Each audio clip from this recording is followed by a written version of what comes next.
Okay, imagine this.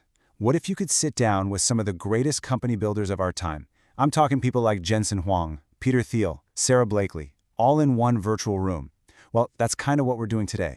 We're taking all their hard-won wisdom and building a playbook, a true founder's mindset to guide a company from day one to, well, forever.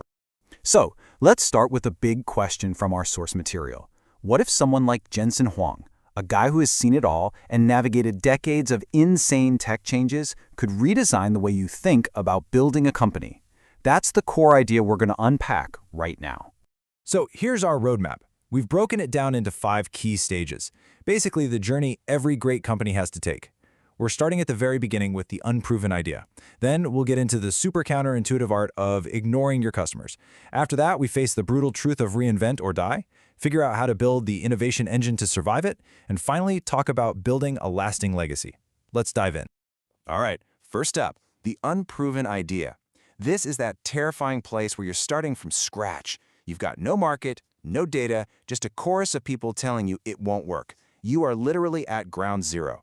So how in the world do you find a path forward when all you see is fog? This right here is the first major mind shift. See, conventional wisdom tells you to go find proof in market data. But as Jensen Huang points out, when you're building something truly new, that market doesn't exist yet. Your job isn't to find proof, it's to commit to your perspective and then go manufacture the proof yourself.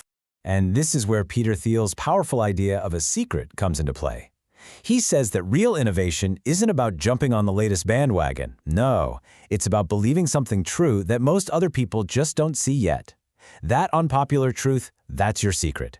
It's your unfair advantage that lets you build while everyone else is looking the other way. And Sarah Blakely's experience with Spanx just shows you exactly how you start building that proof. She didn't have some massive spreadsheet proving it would work. She just had this problem she couldn't ignore, so she did weird things, like literally cutting the feet off her pantyhose to get honest reactions. See, that early proof isn't some giant focus group. It's just 10 people whose eyes light up and who genuinely want the thing you made.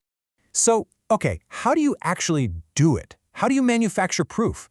Well, Reid Hoffman says to find a wedge, some tiny, specific use case for a small group of super intense users, and just own it. Masayoshi Son talks about riding the river, aligning yourself with a massive inevitable trend, like the cost of computing always going down. And finally, you have to sell progress, telling a credible story of one step after another to show you know how to get from here to there. Okay, you've got your idea, you're building some momentum. Now we get to a really controversial stage, ignoring your customers. I know it sounds like absolute heresy, right? But the key isn't to be deaf. It's about knowing how to translate what they're really saying underneath the no. Tony Fadell, one of the brilliant minds behind the iPod, gives us this amazing framework. Customers are incredible at describing their pain, but they're terrible at designing the solution. Your job is to listen to that frustration, my CDs are a total mess, then translate that into a core desire, and then, and this is crucial, ignore their specific request. Nobody asked for an iPod. You had to invent it for them. And Jeff Bezos just says it perfectly. You need to be obsessed with the deep, unchanging desires of your customers. They will always want things faster, cheaper, and easier. Their temporary complaints or the specific words they use might be off, but that underlying dissatisfaction, that's your North Star. You don't ignore them, you translate them. So, what are the signs that you're right to keep pushing, even when people say you're wrong?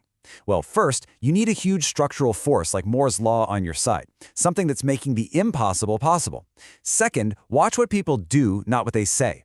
Everyone said video games weren't a real market, but people were playing them everywhere. And finally, Steve Jobs' ultimate test. Does a small group of people just light up when they see your product?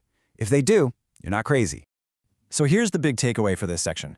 Your customers are your compass. They point you in the direction of the problem, but they are not your blueprint. It's the founder's job to see where that compass is pointing and then design the destination. All right, so you've found your path, you've listened to your customers the right way, and you're succeeding. Great.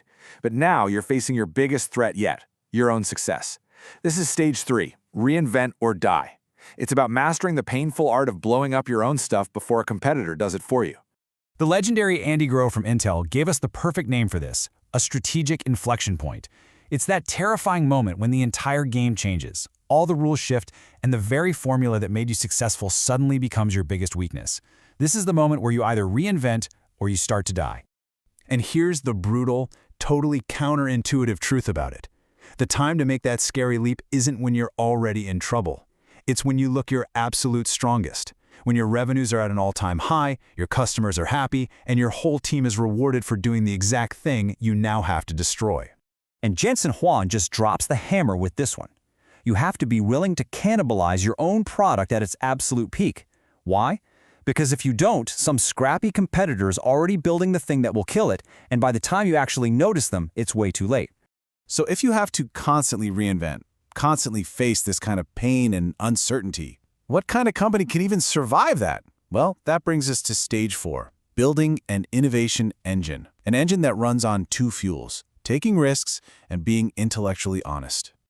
Now, it's super important to understand that not all failure is created equal. There's good failure and there's bad failure. Good failure is a thoughtful bet that teaches you something valuable. It happens fast, it's cheap, and you learn from it.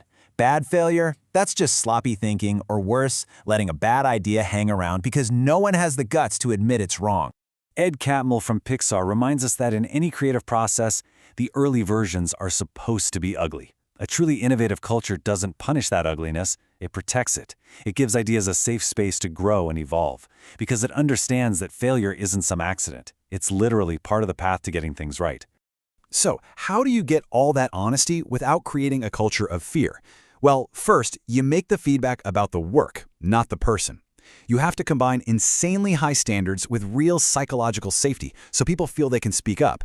You have to make it normal to change your mind. That's a sign of learning, not weakness. And you know what? You just have to hire adults and be upfront about what you expect. With that innovation engine humming, you can finally focus on the last stage, the one that's maybe the most human of all, building a lasting legacy. This is all about making sure the mission, the company itself, can outlive the founders. Jensen Huang makes such a critical distinction here. Among co-founders, you absolutely have to have fairness, in the equity, in the respect, in the shared sacrifice. But leadership is different. Leadership can't be a democracy. To move fast and make hard calls, one person has to be accountable. You have to separate the idea of fairness from the act of leadership. And this really flips the whole idea of succession on its head. A succession plan shouldn't be some big horse race between a few hand-picked successors. That just creates politics and anxiety. No, the best plan is to develop leaders all across the company so that the organization is never, ever hostage to a single person, not even you. So from manufacturing proof for an idea nobody believes in, to reinventing yourself at your peak, and finally building an engine of innovation that can outlast you, that's the founder's life cycle. So we'll end with this question, a challenge to take all of this and apply it. What will you build that is truly designed to live beyond you?